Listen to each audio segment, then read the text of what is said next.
Shalom peuple de Dieu, c'est votre frère Joël. Je vous salue dans le précieux nom de Jésus-Christ, j'espère que vous vous portez bien.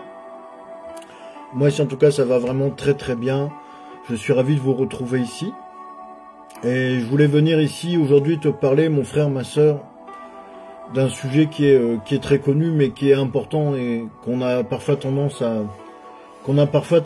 à oublier. Amen. Donc le titre que j'ai donné à mon sujet aujourd'hui, c'est « Sans l'amour, nous ne sommes rien ». Ou autrement dit, sans l'amour, nous ne pouvons rien faire. Amen. C'est très important.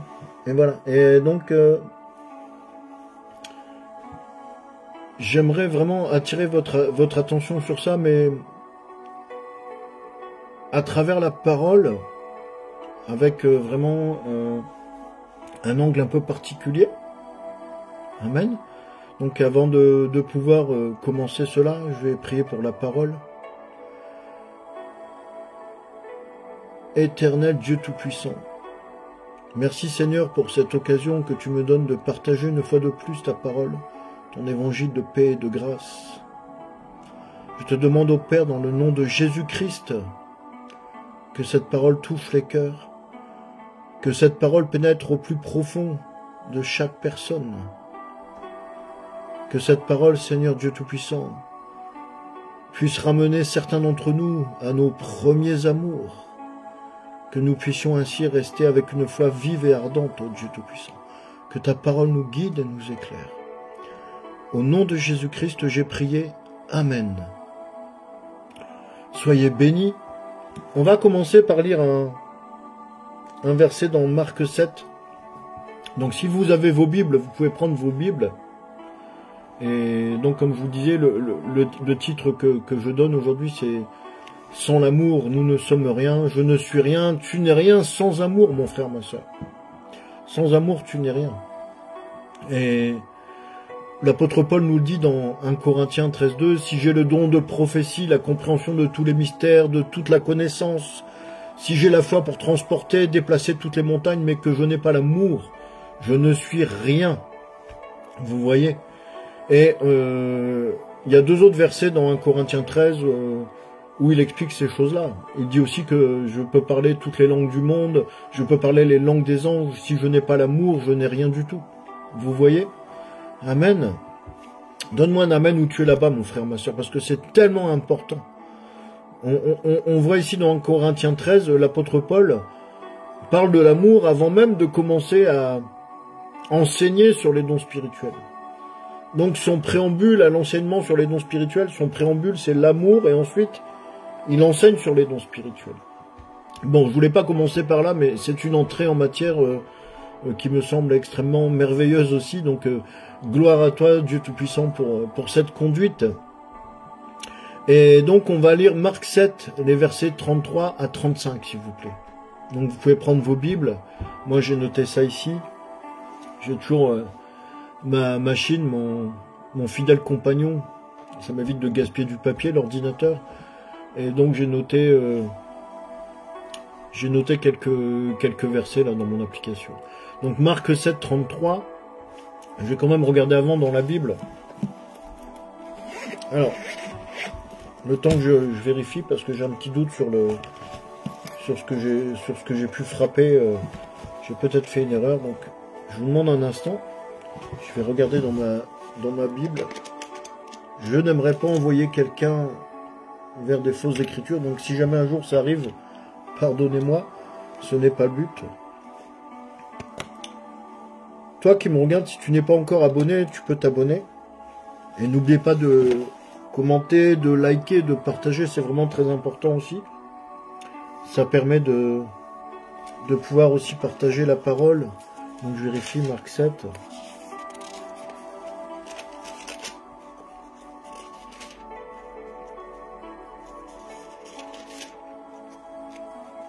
Donc, pardonnez-moi, je vous remercie de m'attendre quelques instants, je vérifie simplement.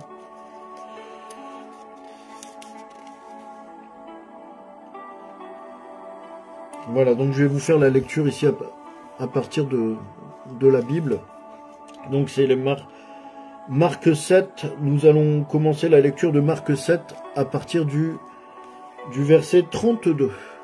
Amen. Alors, je répète, Marc 7, Évangile de Marc chapitre 7, je donne la parole de la lecture de Dieu à compter du verset 32. On lui amena un sourd qui avait de la difficulté à parler, et on le pria de lui imposer les mains. Il le prit à part, loin de la foule, lui mit les doigts dans les oreilles et lui toucha la langue avec sa propre salive. Puis levant les yeux au ciel, il soupira et dit « Ephata », c'est-à-dire « Ouvre-toi ». Aussitôt ses oreilles s'ouvrirent, sa langue se délia et il parla très bien. Amen. Donc que la parole de Dieu soit bénie. C'est vraiment, ces quelques versets nous enseignent beaucoup de choses. Et évidemment, ces quelques versets, on amène à Jésus quelqu'un qui est sourd et muet finalement. Et Jésus, on voit qu'il le prend à part, qu'il le prend loin de la foule, donc qu'il l'éloigne des incrédules ou des gens qui sont trop curieux, qui pourraient faire, on va dire, de l'agitation autour de lui, mais surtout des incrédules. Il y a d'autres passages dans les évangiles où Jésus fait en sorte d'éloigner ceux qui sont incrédules, parce que quelqu'un qui n'a pas la foi, quelqu'un qui doute ou quelqu'un qui est animé d'un esprit de moquerie, par exemple, ou de critique, va forcément envoyer une onction qui est mauvaise et qui va venir perturber les choses. Donc ce n'est pas utile. Et puis surtout, ça peut faire chuter vraiment la foi de la personne pour laquelle on peut prier, en l'occurrence pour laquelle le Seigneur priait, notamment lorsqu'il y avait cette jeune fille. Tout le monde disait qu'elle était morte et Jésus disait non, elle n'est pas morte, elle est simplement endormie. La Bible nous précise bien que les gens se moquaient de lui. Et donc il est allé auprès de cette jeune fille uniquement accompagné des parents et de ses plus proches disciples, vous voyez. Donc il avait vraiment un cœur de se tenir loin des moqueurs, des critiqueurs ou de ceux qui avaient vraiment des paroles négatives à prononcer. Amen. Donc ici, moi, ce qui a retenu mon attention, parce que je veux vraiment partir de Marc 7, ce qui a vraiment retenu mon attention, c'est le verset 34. Donc, Jésus prend ici le malade, celui qui est sourd et muet, il le met à part, etc. Donc il fait les différentes choses, il lui mit les doigts dans les oreilles, il lui toucha la langue avec sa propre salive, puis, levant les yeux au ciel, il soupira et dit « Ephata », c'est-à-dire « Ouvre-toi ». Et aussitôt, nous dit la Bible, ses oreilles s'ouvrirent, sa langue se délia et il parla très bien. Amen. Donc nous venons ici d'assister en direct à un miracle. Quand tu lis ce passage des Écritures, ce passage de l'évangile de Marc, tu assistes en direct à un miracle. Amen. Et c'est merveilleux. Et juste, voilà, faire une petite parenthèse, Jésus-Christ est le même hier, aujourd'hui, éternellement. Il est toujours le Dieu des miracles, le Dieu des prodiges, il est toujours le même Jésus-Christ qui guérit les malades, qui délivre les captifs. Amen. Et ce sont des choses dont nous sommes témoins régulièrement. On est vraiment un petit groupe, une petite assemblée de chrétiens avec une foi ferme, et on voit vraiment le surnaturel de Dieu se manifester régulièrement. On ne peut pas passer 10 jours sans voir le surnaturel de Dieu se manifester, sans voir quelque chose se produire, une délivrance, une guérison, peu importe. Ou une solution vraiment problématique qui est résolue. Et c'est un peu de ça dont je veux te parler, parce que ces bénédictions sont pour tout le monde. La promesse est pour tout le monde. Amen. Et donc ici, en Marc 7, Jésus lève les yeux au ciel. Donc il y a plusieurs raisons à ça. Jésus lève les yeux au ciel parce que, effectivement, pour imposer les mains aux malades, il faut de la compassion, il faut l'amour. Jésus lève les yeux au ciel parce que il veut que la puissance de Dieu tombe. Jésus-Christ est le Fils de Dieu sur terre à ce moment-là. Il est le Fils de l'homme, le Fils de Dieu. Il est Dieu lui-même, nous le savons. Et il prononce cette parole, il dit « Ephata », ce qui signifie « ouvre-toi ». Donc il parle aux cieux, en fin de compte. Mais qu'est-ce qui lui permet de faire cela? Donc vous voyez, Jésus ici lève les yeux, il soupire. On comprend qu'il a quand même un cas difficile. La personne, le malade est à la fois sourd et muet. Il se connecte donc aux cieux et il demande aux cieux de s'ouvrir. Ephata. Et ce faisant, nous savons que Jésus-Christ est connecté à son Père. Jésus-Christ dit le Père et moi, nous sommes un. Et c'est très important. Jésus-Christ aime son Père et son Père l'aime. Mais toi-même, est-ce que tu aimes le Père comme le Père t'a aimé? En 1 Jean 4,19, il est écrit pour nous, nous aimons parce que lui nous a aimés le premier. Est-ce que nous sommes des enfants ingrats? Est-ce que tu aimes ton Père? Est-ce que tu passes du temps avec lui? Parce que, tu sais, mon frère, ma sœur, on demande souvent beaucoup de choses au Seigneur. On veut le travail, on veut des maisons, on veut la guérison, on veut trouver le mariage, on veut trouver le bonheur, on demande tout un tas de choses. Mais Dieu n'est pas un distributeur de friandises, n'est-ce pas? Amen. Et souvent, on est très très charnel dans nos demandes. On demande des bénédictions terrestres. Or, la Bible nous dit, attachez-vous d'abord aux choses d'en haut. Et il y a une raison à ça. Vous voyez, on doit d'abord s'attacher aux choses d'en haut. On doit d'abord s'attacher, on doit être en amour auprès du Père, auprès de Dieu Tout-Puissant. C'est lui qui nous a mis en premier. Est-ce que au moins nous aimons notre Père Céleste comme nous aimons notre Père naturel, le papa qui nous a engendrés sur terre? Le papa qui nous a engendrés sur terre, on ne veut pas le décevoir, on veut passer du temps avec lui. Et on sait que si notre Père nous aime et que nous l'aimons, quand on lui demande quelque chose, il va nous le donner, évidemment. Sauf que beaucoup se contentent d'avoir une relation avec Dieu, une relation où on est toujours en train de demander, on tire, on demande, on demande, on demande. Et beaucoup se plaignent parce qu'il n'y a pas l'exaucement. On ne va pas parler trop loin, on ne va pas parler des miracles et des prières, mais beaucoup se plaignent parce que les prières ne sont pas exaucées. Parce que simplement nous sommes la plupart du temps fondés sur des choses terrestres, des choses charnelles. C'est-à-dire que beaucoup sont restés des chrétiens qui sont, on va dire, qui sont terre à terre. Ils ont oublié l'amour du Père. Et quand tu oublies l'amour du Père, quand tu n'as pas l'amour du Père, il n'est pas forcément aussi attentif à toi. Si tu n'as pas cette communion avec lui, le Père t'aime toujours, mais si tu n'as pas cette communion avec Dieu, il ne sera pas aussi prompt, aussi rapide à te répondre. Il va vouloir te tester ta patience, il va vouloir tester ton amour. Et il y a une chose qui est fondamentale et qui ressort à travers tous les évangiles, c'est que Dieu le Père aimait Jésus-Christ son Fils, et Jésus aimait son Père. Et Jésus ne faisait rien sans en parler à son Père. Il ne faisait rien, il ne disait rien sans en parler à son Père, et il n'allait nulle part sans en parler à son Père. Amen. Regardez, dans Matthieu 3, 16, 17. Dès que Jésus fut baptisé, nous dit la Bible, il remonta de l'eau, et voici que les cieux s'ouvrirent. Les cieux s'ouvrirent. Il vit l'Esprit de Dieu descendre comme une colombe et venir sur lui. Donc l'Esprit de Dieu est descendu telle une colombe et est venu sur Jésus-Christ. Et des cieux, donc les cieux se sont ouverts, et des cieux une voix disait, celui-ci est mon Fils bien-aimé, en qui je trouve ma joie. Amen. Or, mon frère, ma sœur, nous savons que Jésus-Christ est le chemin, la vérité et la vie. Vous voyez ce que nous avons dans nos Bibles, les évangiles. Jésus-Christ nous enseigne dans les évangiles. Jésus-Christ nous enseigne tout au long de la Bible. La parole nous enseigne. Jésus est venu nous montrer le chemin. C'est-à-dire qu'en quelque sorte, à travers les évangiles, il nous enseigne, il nous montre ce qu'on doit faire. Je vais employer une expression moderne. Il est en quelque sorte notre véritable coach spirituel à travers la lecture des évangiles. Voilà. Mais de nos jours, notre véritable professeur spirituel, c'est le Saint-Esprit qui réside dans toute personne ayant reçu, dans tout croyant ayant eu la nouvelle naissance. Amen.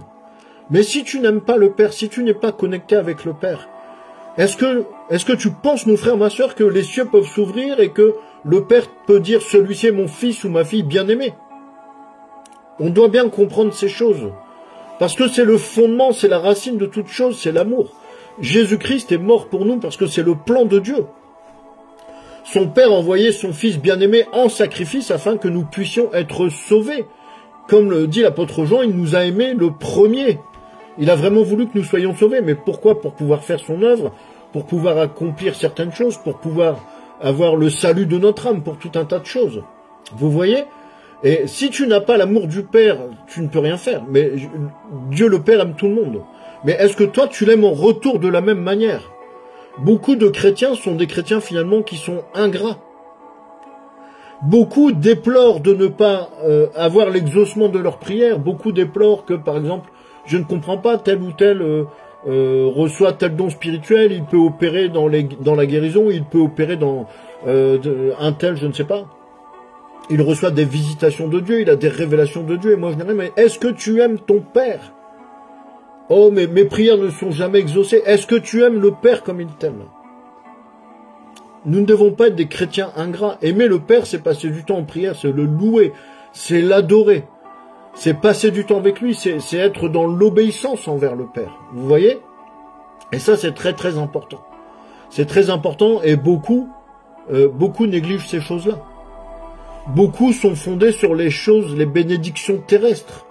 Or, Dieu le Père, et c'est vraiment encore plus prégnant dans les évangiles, nous devons, nous chrétiens, l'Église que Jésus-Christ est venu racheter, nous devons vraiment nous tenir avec lui, comme il est écrit dans Éphésiens. Nous devons être en lui, en Jésus-Christ, dans les lieux célestes.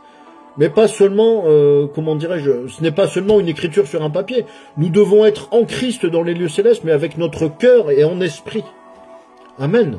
Vous voyez, il est écrit dans Matthieu 6, ne vous amassez pas des trésors sur la terre, où la teigne et la rouille détruisent et les voleurs dérobent. Mais amassez-vous des trésors dans le ciel, où la teigne et la rouille ne détruisent point, et où les voleurs ne percent ni ne dérobent. Amen. Vous voyez, ici, c'est Matthieu 6, 19, 20, ça nous donne vraiment des indications très précises. Très, très précises. On ne peut pas faire, on ne fait pas n'importe quoi. Dieu, ce n'est pas un distributeur de bonbons, ce n'est pas un distributeur de friandises, je le dis tout le temps. Bien-aimé, si tu n'as pas l'amour pour ton Père qui est là-haut dans les cieux, et que tu passes ton temps à lui demander tout un tas de choses, de l'argent, des voitures, des maisons, du travail, ne t'étonne pas d'être assez peu exaucé. Et il ne faut pas venir pleurnicher en disant « mais ceux-là sont païens, ils ne sont pas chrétiens, ils réussissent dans leur vie ». Non. Dieu n'a pas envoyé le Seigneur Jésus-Christ racheter son Église pour que tu puisses uniquement demander des choses matérielles, des bénédictions terrestres. Non, on doit rechercher avant tout, aspirer aux choses d'en haut. Ne vous attachez pas aux choses d'en bas, et toutes les choses d'en bas nous seront données par-dessus, nous dit la Bible. C'est-à-dire que il y a un cheminement, il y a un ordre de priorité qui est donné. On voit encore ici, dans Matthieu 6, ne vous amassez pas des trésors sur la terre, c'est-à-dire que nous ne devons pas être dans la recherche continuelle de nous amasser des biens matériels sur la terre. Nous devons en revanche être dans la recherche continuelle de tout ce qui est céleste, de l'amour du Père. Vous voyez ? Et Dieu, dans le livre de Malachie, dans le prophète Malachie, Dieu dit que ce peuple ne l'aime pas vraiment, ce peuple l'honore du bout des lèvres. Et on voit dans Malachie que le peuple se plaint que Dieu ne prend pas soin d'eux, qu'il y a des calamités, qu'il y a des guerres. Mais que nous dit Dieu dans Malachie 3.10 ? Apportez à la maison du trésor toutes les dîmes, afin qu'il y ait de la nourriture dans ma maison. Mettez-moi de la sorte à l'épreuve, dit l'Éternel des armées. Mais oui, parce que apporter les dîmes, les offrandes, c'est aussi une preuve d'amour envers le Père. Ensuite, il nous dit, « Et vous verrez si je n'ouvre pas pour vous les écluses des cieux, si je ne répands pas sur vous la bénédiction en abondance. » Quand tu donnes ta dîme, quand tu donnes tes offrandes, c'est une semence que tu fais à Dieu. C'est aussi une preuve d'amour. Amen. Donc, on peut, comment dirais-je, on peut améliorer sa marche chrétienne, on peut améliorer sa croissance spirituelle, simplement en restant fondé, premièrement, avant toute chose, dans l'amour. Dans l'amour. C'est ce que Paul dit, si j'ai le don de prophétie, si je parle en langue, si j'ai le don des miracles, si j'ai ceci, cela, mais que je n'ai pas l'amour, je ne suis rien. Autrement dit, si j'explique ça à l'envers, si tu n'as pas l'amour, si tu ne manifestes pas l'amour envers le Père, envers ton prochain aussi, si tu ne manifestes pas l'amour, ne t'attends pas à recevoir des choses particulières, des bénédictions particulières, ne t'attends pas à manifester certains dons spirituels. Le fondement de toute chose, lorsque nous sommes chrétiens, le fondement de toute chose, c'est l'amour. C'est l'amour. Amen. Je t'invite vraiment à méditer sur ces choses. Et quand tu aimes le Père, tu es dans l'obéissance envers le Père. Quand tu aimes le Père, tu as la communion avec lui par le Saint-Esprit et tu dois être dans l'obéissance. Dieu nous dit ceci dans sa parole, que l'obéissance vaut mieux que les sacrifices. Amen. Amen. Dans Jean 5, 19, il est écrit, Jésus reprit donc la parole et leur dit, en vérité, je vous le dis, le Fils ne peut rien faire de lui-même. Il ne fait que ce qu'il voit faire au Père, et tout ce que le Père fait, le Fils aussi le fait pareillement. On voit ici à quel point la communion entre le Père et le Fils, elle est permanente, elle est continue et elle est absolue. Elle est totalement intense. Est-ce que tu as cette communion intense avec le Père? Est-ce que tu fais des choses par toi-même ou est-ce que tu es en mesure de dire comme Jésus-Christ, le Fils ne peut rien faire de lui-même, il ne fait que ce qu'il doit faire au Père. Autrement dit, est-ce que tu fais ce que le Père te dit de faire, et aussi très important, est-ce que tu ne fais pas quelque chose quand ton Père te dit de ne pas le faire? On ne doit pas se lamenter du non-exaucement de certaines prières. On ne doit pas se lamenter si on veut, je ne sais pas, si on veut obtenir quelque chose du Seigneur et que l'on ne l'obtient pas.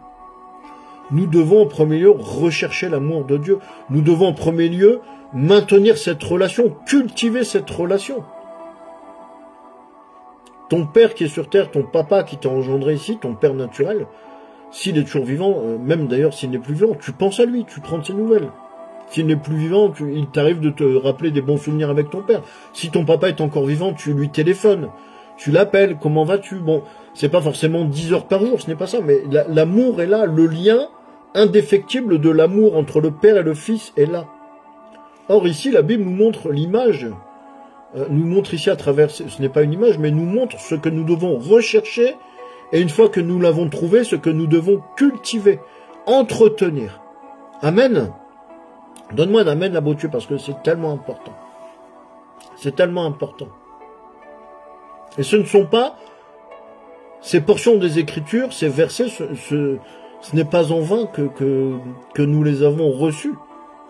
Ce n'est pas en vain que nous les avons reçus. Les évangiles nous montrent un cheminement, nous montrent une croissance, une progression.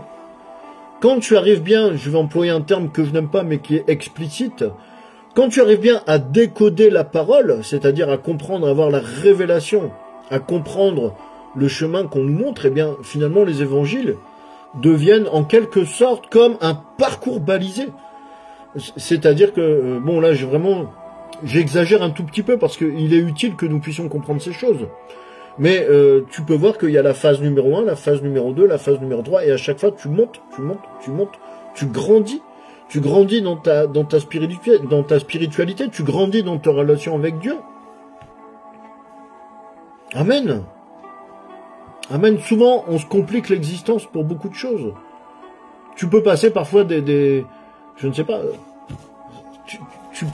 tu peux lire toute ta Bible, apprendre tous les versets par cœur. Si tu n'as pas l'amour, ça ne te sert à rien. Tu peux rester des heures en prière, tu peux aller te faire imposer les mains par les plus grands pasteurs, les plus grands prophètes, parce que tu aspires à un don spirituel particulier. Si tu n'as pas l'amour, ça ne fonctionnera pas, ça ne marchera pas. Amen.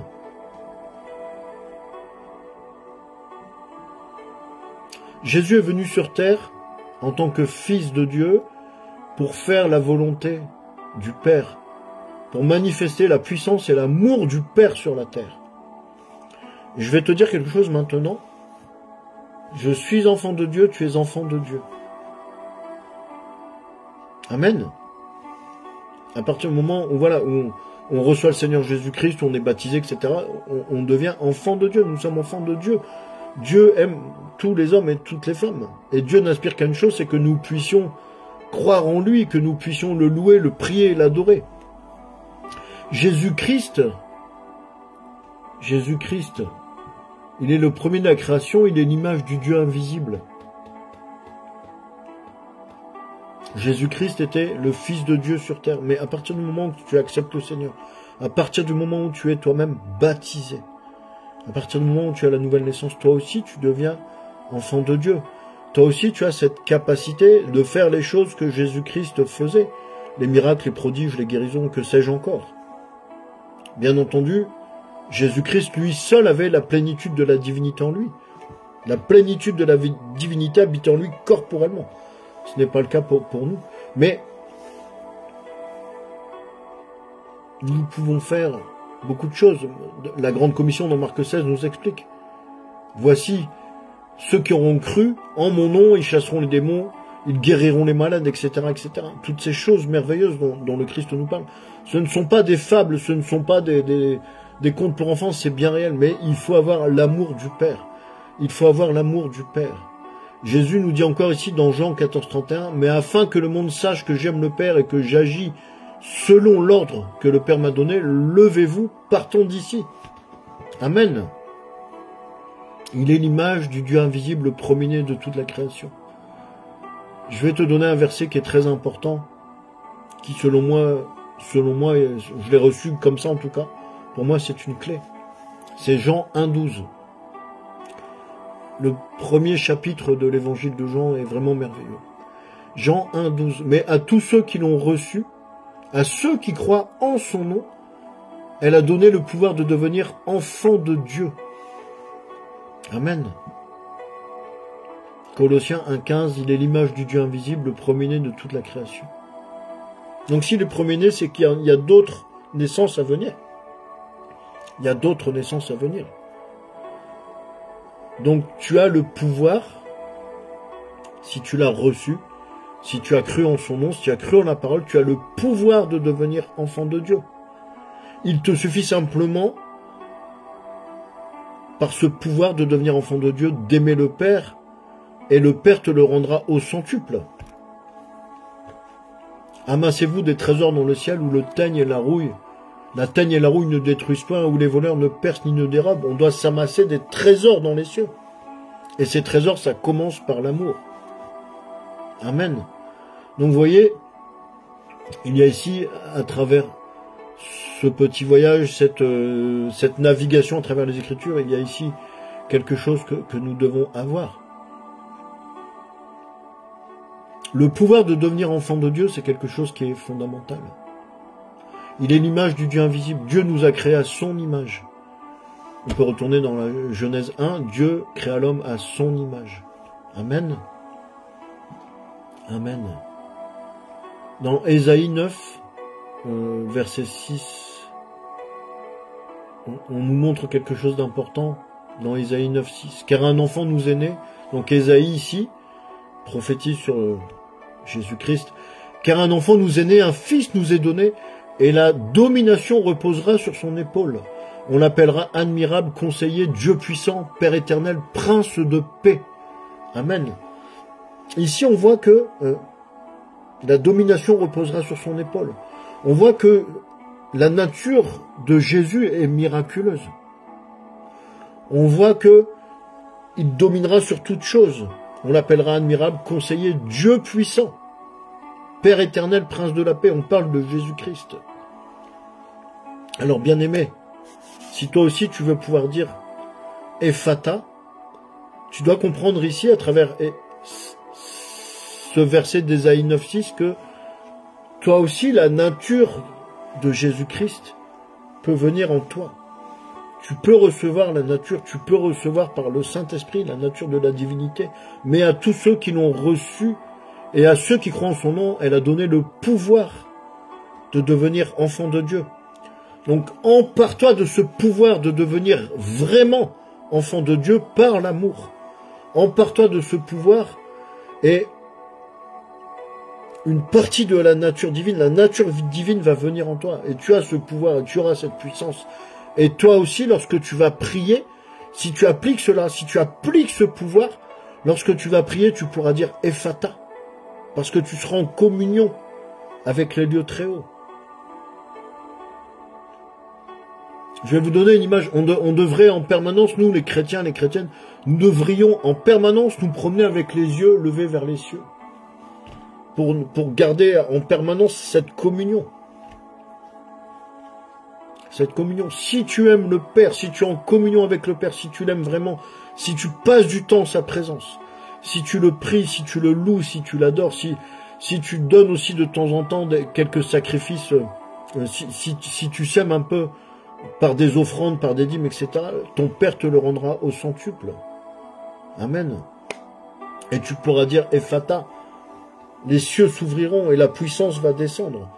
Toi, tu ne feras rien, tu dois simplement faire ce que le Père te dit de faire. On doit être à l'écoute, on doit lui obéir, on doit le suivre. S'il te dit va à droite, tu vas à droite. S'il te dit va à gauche, tu vas à gauche. Mais sans l'amour divin, sans l'amour de Dieu, on ne peut rien faire. L'amour est la plus grande des puissances. L'amour est une puissance. Amen.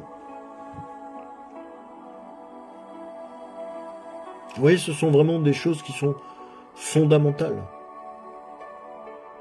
Lorsque tu as l'amour du Père, lorsque tu aimes le Père, tu vas prier sous un ciel ouvert. Si tu changes ta manière de considérer ta relation avec Dieu, si tu changes ta manière de prier, si tu ne pries pas sans arrêt pour des choses terrestres, si tu commences à comprendre et à appliquer le fait que nous devons d'abord tourner les regards vers les cieux, nous devons d'abord rechercher les choses d'en haut et laisser un peu les choses d'en bas, si tu comprends cela, tu auras une vie spirituelle beaucoup plus intense, beaucoup plus riche. Tu pourras toi aussi guérir les malades. Parce que lorsque tu vas prier pour les malades, eh bien les cieux vont s'ouvrir. Toi aussi tu pourras prononcer cette parole d'autorité, cette parole de puissance. Toi aussi tu pourras dire, ouvre-toi. Et cette parole, au fait aussi, elle a servi aussi à... Elle était utilisée par le Seigneur Jésus pour, bien entendu, rouvrir les oreilles, pour délier ce qui avait été lié. Amen. Donc voici ce que je voulais vous dire aujourd'hui en peu de mots. J'ai terminé avec cette courte exhortation. J'espère que cela a été bénissant pour vous. N'oublie pas une chose, mon frère, ma sœur. Ceux qui croient en son nom ont le pouvoir de devenir enfants de Dieu. Jésus a été le premier-né. Son Père l'a envoyé sur terre. C'est-à-dire qu'il l'a mis dans une chair humaine, il l'a mis dans la même condition que nous, de sorte que les êtres humains ne puissent plus dire que non, ce n'est pas possible. Il suffit simplement de suivre Jésus-Christ qui est le chemin, la vérité et la vie. Il suffit simplement d'être rempli d'amour. Rempli d'amour pour ton Dieu, rempli d'amour pour toi-même aussi. Et rempli d'amour pour ton prochain. Et là, tu pourras dire Ephata. Et les cieux vont s'ouvrir. Amen. Donc j'ai terminé avec ça. Que le Seigneur vous bénisse richement. N'hésitez pas de vous abonner à cette plateforme, de liker, de partager, de relayer cette parole, c'est très important. Parce que beaucoup, vraiment trop de gens ont des prières qui sont terrestres, des prières qui sont en bas. Nous, les chrétiens, nous devons avoir les yeux en permanence tournés vers les cieux. C'était votre frère Joël, que le Seigneur vous bénisse. Passez une excellente fin de journée. À très bientôt. Shalom.